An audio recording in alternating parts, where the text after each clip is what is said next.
বাংলাদেশ ধান গবেষণা ইনস্টিটিউট উদ্ভাবিত নতুন জাত বৃধান ১০৮।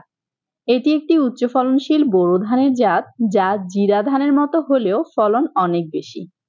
আসুন জানি এই অসাধারণ জাতটির বৈশিষ্ট্য ও চাষাবাদ পদ্ধতি। বৃধান ১০৮ এর গাছের গড় উচ্চতা ১০২ সেন্টিমিটার। দিকপাতা খাড়া, গাঢ় সবুজ এবং হেলে পড়া সহিষ্ণু। প্রতিটি ছড়ায় ২৫০ থেকে ২৭০টি ধান থাকে, যা ঘনভাবে সন্নিবেশিত। চাল মাঝারি লম্বা ও চিকন, জিরা চালের অনুরূপ। এতে অ্যামাইলোজ ২৪.৫% এবং প্রোটিন ৮.৮%। ১০০০টি পুষ্ট ধানের ওজন ১৬.৩ গ্রাম। ধানের রং সোনালী, চাল সাদা এবং ভাত ঝরঝরে।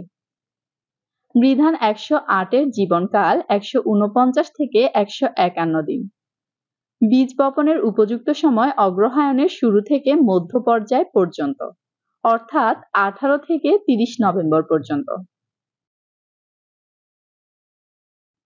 ৩০ থেকে ৩৫ দিন বয়সী চারা সারি থেকে সারি ৮ ইঞ্চি এবং গোছা থেকে গোছা ১৫ সেন্টিমিটার দূরত্বে রোপণ করতে হবে।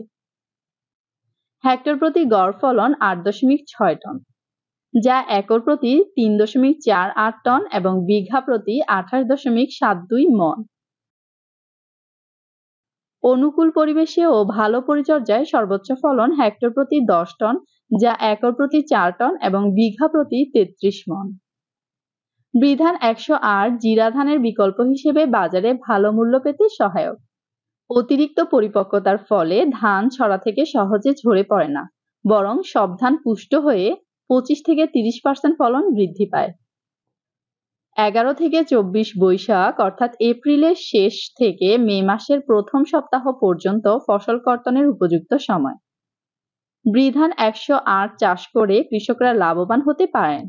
উচ্চ ফলন, ভালো বাজার মূল্য এবং সুস্বাদু চালের জন্য এটি হতে পারে আপনার পরবর্তী বোরো মৌসুমের সেরা পছন্দ।